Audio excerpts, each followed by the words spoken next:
Welcome to the Books of Titans podcast, where I seek truth in the world's best books. I'm your host, Erik Rostad, coming to you from the beautiful Books of Titans studio in Franklin, Tennessee. My goal is to read 52 books per year and share what I'm learning. I'll talk a bit about each book, tie ideas together from a variety of genres, and share the one thing I always hope to remember from each book.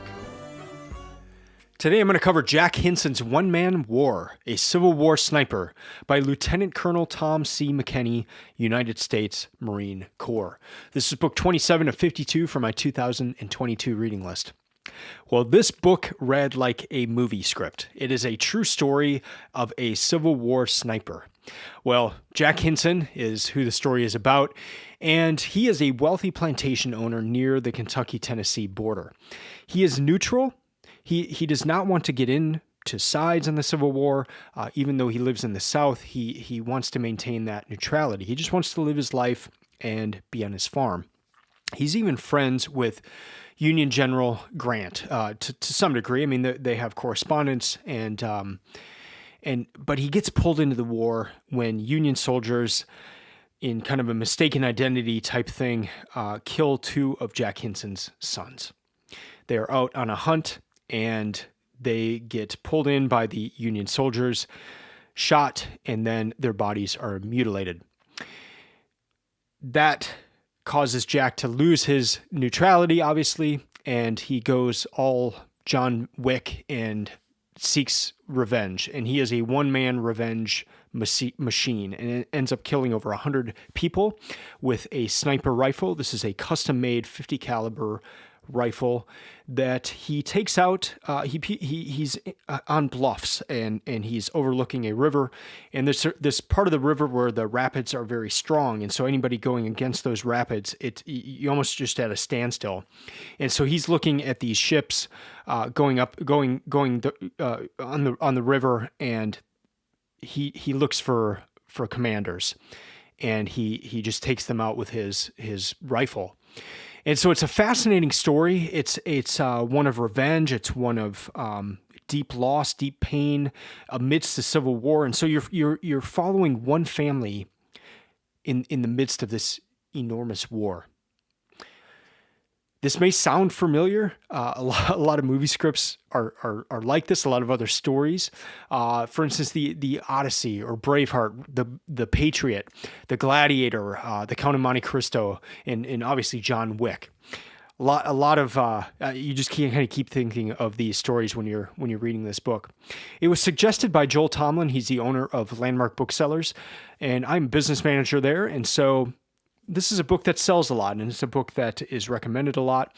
And it's also a book that after people have read it, they come back to our store. Even if they live far away and they're back in town, they will come in the store and tell Joel, the owner, they'll say, this is one of, or they'll even say, this is the best book I've ever read.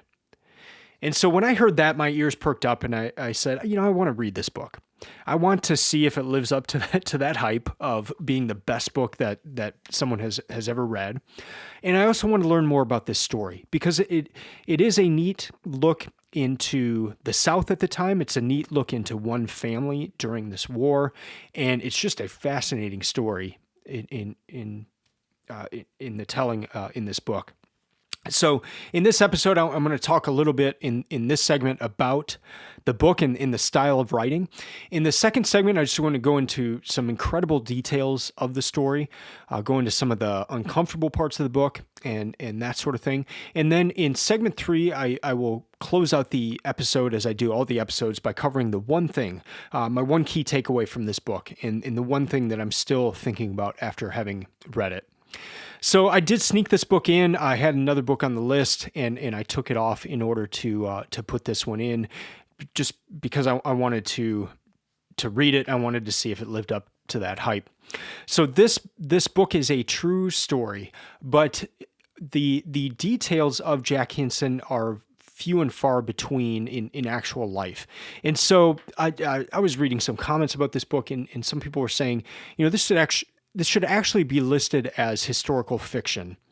And as I was reading it, I was kind of thinking something similar. There's just no way the author would know all the details of what he went into, like what he was eating and what he was thinking about and all these things. Like there's no journal from Jack Hinson.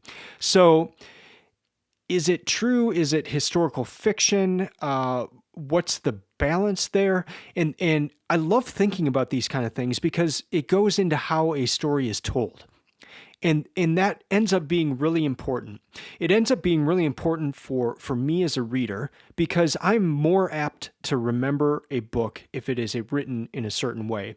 And this is one of those books. For instance, every time that the author would talk about Jack Hinson lining up a shot, he would say that Jack Hinson would take a breath, a full breath, in and out, and then he'd take another breath in, a full breath in, and then breathe halfway out, and then make the shot. And he would say that every time before the shot. And so there's a lot going on there. One, as the reader, you notice yourself doing that same breath as Jack Hinson would be doing. But then it also tells you, like, Jack Hinson is a man of habit. And before every shot, he is doing this. This is a calculating man. This is not a man prone to wild emotions. Like he is thinking these things through. And so you get that detail just by him saying before every shot, doing this breath. And you're kind of thinking, like, why does he keep saying this? But it really brings a lot of points home. And then you think about that when you think about this man, the breaths he took just before taking the shot. Other parts of it, just how he prepared so he would be in this almost like a cave where he would hide, and it was almost impossible to scale this hill where he would set up in his sniper nest. And so the people are getting shot on these boats, but there's not like they could get off the boats and then just run up and find them. Like it was well hidden and just. But the way it's described in the book and how he made his bed and the sounds, the smells, you feel like you're there. And so there's one method of just telling like the facts of a story. Like, this is a true story. This is what happened. He shot people. He was a sniper. He shot 100 people. This you could just kind of do those kind of details, or you could tell it like this. And I remember this more because I almost felt like I was there when I was reading it. And so I love that aspect. I love thinking about how to tell the stories. And so, yes, he may have taken some liberties in how he told the story, the facts that were there, the what actually happened. I mean, we know the main parts of the story, but he filled in a lot of parts. So is that okay? Does it enhance the story? Does it enhance the telling of the story? You know, you would have to be the judge by reading the story yourself. But I loved just kind of thinking through that, and then having been almost a week after I finished it, just those vivid memories and those vivid thoughts of the book as I was reading it. I think that is a very powerful aspect of the story. And look, the author did go to these places. Like he was in the places where he was. He spoke to people who were descendants of him. And so he got as much information as possible. He was reading other books of the battles and all that. So he got as close as you could, but it's fun to kind of think of how the story could be told. So as far as book stats, this is a 348-page book. I read it between July 1st and 6th. It took me 9 hours and 28 minutes total, and so that's about 1:38 seconds per page. If you haven't listened to any other episode, I like covering that just so you have an idea of how long it might take you to read the book. I am not a fast reader in any manner. I do not speed read or anything like that. So 9.5 hours is probably going to be a good gauge for how long it'll take you to read the book. So next segment, I'll get into more details of the story. And then in segment 3, my one key takeaway. If you think this book would be one that you'd be interested in reading, I would love if you bought it from Landmark Booksellers. That's actually probably the best way that you can support this podcast. And so I'll have a link in the show notes. If you use the coupon code Books of Titans, just all together, that will give you a discount on the order. And we can ship anywhere in the world. We can ship anywhere in the United States. So we'd love if you ordered the book from Landmark. Back to the book now. There's an interesting point in this book. Jack Hinson ends up killing over 100 people with his sniper rifle, and it's for revenge. It's for his sons who were killed. And so there are a few people immediately involved in the killing of his sons, and he kills them first. So there's the commander of the group that was responsible for killing his sons, and then there's the soldier who actually did the killing and who, this is gross, but they decapitated the sons, and then they put the sons' heads on the fence posts of Jack Hinson's house. And so the second person Jack Hinson killed was that soldier who took the heads out of the bags and put them on the fence. But there was a third kill, and that was a kill that was not involved with his son. And that's really a turning point, and as you're reading the book, you're thinking that had to have been a turning point with Jack Hinson as well. Because everyone would understand the two first kills, the kill of the commander and then the soldier. But the third kill passed another marker. And that was to kill somebody who was simply a Union soldier or commander. And he went on to kill many more after that. But that third kill was a shift. And he did he need to do that? And it's just kind of one of those questions you have to ask yourself as you're reading this book. The two kills, those are understandable. The third, through the 100 plus, what about those?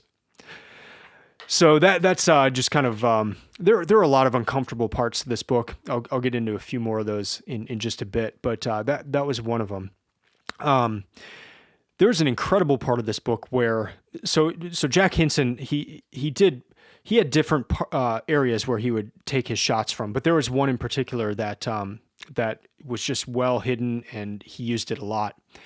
And so there was this ship going by, and usually Jack Hinson would just take out one officer and then just stop. And so this boat is going on the river, and it's kind of slows down in the rapids, and he would take a shot, and then that would be it. And then the ship would kind of keep on and go its way. But there was one ship where he just started taking out officers. And they were all on the deck, and he shoots one, and it's just kind of a shock. First off, a man just kind of falls down on the boat, and all of a sudden there's blood everywhere.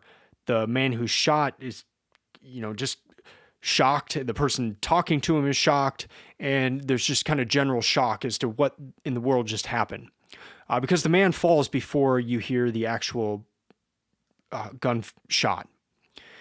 And so there's this confusion at first, and most of the time he would just stop with one person. But on this one ship, he just kept picking off officers. And it got to the point where they raised a white flag of surrender because they assumed that there was a whole group of people firing on this boat, and all of the officers were being taken out. And it actually stopped the battle. It was just... The author says this is the first time that this had ever happened in history, that one man was responsible for causing an entire ship full of soldiers to raise a white flag of surrender. And Jack, the sniper, was so taken aback by this that he stopped firing. And he didn't show himself or anything, and the ship didn't know that it was just one man taking out all these officers. But this was something that had never happened before, and he caused an entire ship to put up the white flag of surrender because he was just taking out the officers. The author also talks about in these situations that it's very rare to have a lone guerrilla fighter like Jack Hinson. You'll have groups of guerrillas, and he even gets into some of those details for the Civil War in the South in this time. And it was really interesting. I mean, yes, you had the main armies battling each other, but you also had a guy like Jack Hinson just taking law into his own hand. You had other groups like Jack Hinson, one of his sons was head of a guerrilla group of people who would just go around and kind of cause mayhem. And they would go against Union soldiers.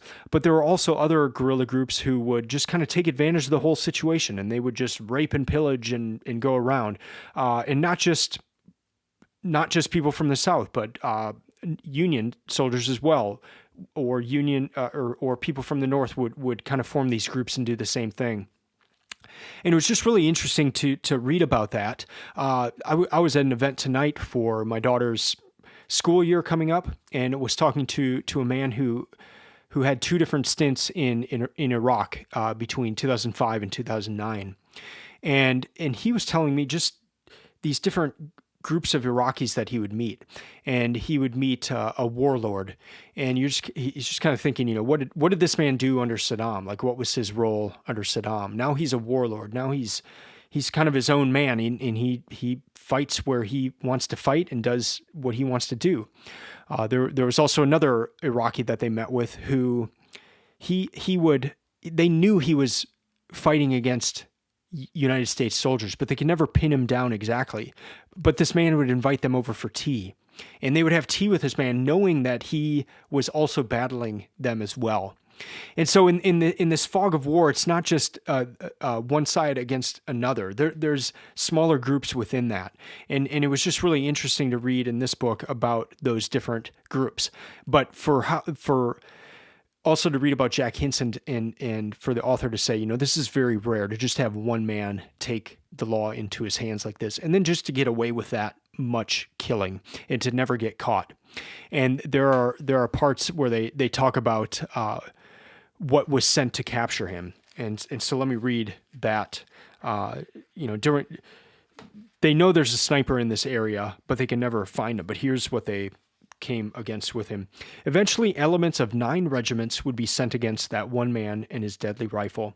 There would even be an amphibious task force made up of specially trained and equipped Marines and sailors sent against him. But that was in the future. End quote. So he had all these groups, you know, they were trying to find him and trying to kill him, but they never got him. He survived the war, but he suffered as well. He had 12 children and only 5 survived.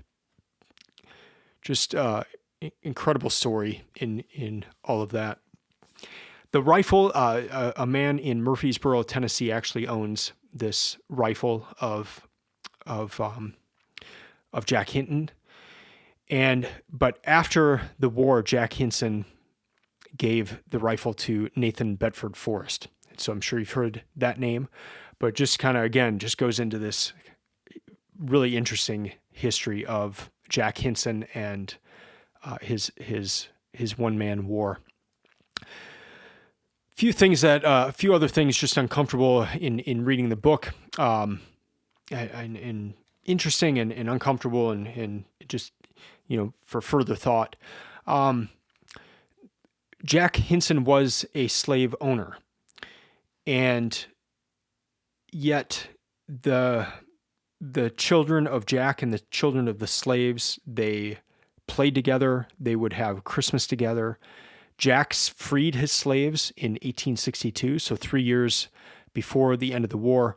The author wonders if he had gotten advance notice or other people have said maybe Jack Hinson got advance notice that Abraham Lincoln was about to do the Emancipation Proclamation at the beginning of 1863. The author didn't think that was likely, but just thought instead that seeing what was coming, Jack Hinson thought it'd be better to free his slaves. If Union soldiers came to the area, they were more likely to let freed slaves go than if they were still slaves on the plantation. But as you go into the story too, these former slaves stick by Jack very closely, even after they're freed, and they help him in his battle. And they're with him through thick and thin. And so it's just very, very interesting to see that part of it. So much is talked about in this period of being one side or the other, and it's just kind of on the far extremes of that. And so here you're reading about a man who did not take sides until his sons were killed. He didn't want any part to do with this war. And yeah, there were just so many parts like that in the book where things are so much more nuanced than they're spoken about. And you get a deep look into the South at that time, and what would families be thinking of at the onset of the war. I've never read a book like this in that sense of just kind of going into Southern culture. What would it have been like? What were families thinking at that time? So it was neat in that sense, just to kind of dig deeper and to go into some of those nuances. So that'll conclude this section, and then in the next segment, I'll cover the one thing.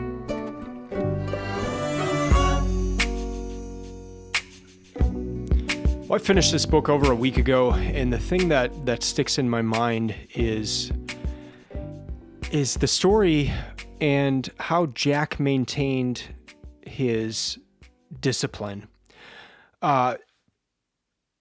They killed his two sons. They mutilated the bodies. They decapitated the two sons, and then brought the heads back to the home. And so Jack and his wife come out on the porch. There's soldiers there. They take their sons. They had just seen their sons that morning. They had had breakfast. The sons went out for a hunt, and now their sons come back, and it's just their heads. And then the soldier puts the heads on the fence post. This is fence post right in front of the house. They're on the porch. They're beside themselves with grief and horror. And can you even imagine being in that scenario? And it would be completely understandable if Jack had just ran after the soldiers and tried to kill them right there, or just lost his cool and gone after the soldiers, or gone after the commander. His wife is just screaming. His other children are weeping, and he didn't do that. He would have been immediately shot. So it was not wise, but it's understandable. If you were in that situation, it would be understandable. Or if you saw someone in that situation, it'd be understandable if they just went nuts and tried to kill whoever was right next to them immediately. But Jack didn't do that. He kept his cool. He went to his friend who he knew could make a rifle, and he ordered a rifle. He gave him exact specifications. He started walking around and looking for areas that could be good for being a sniper, a good spot to shoot from. And he bid his time. He found out where those two soldiers who were involved with the killing of his sons, where they would be and where he could kill them. And he just went about in a very disciplined manner. And that's the thing I just can't get out of my head after reading this book, that someone would have that level of discipline. I know I would not.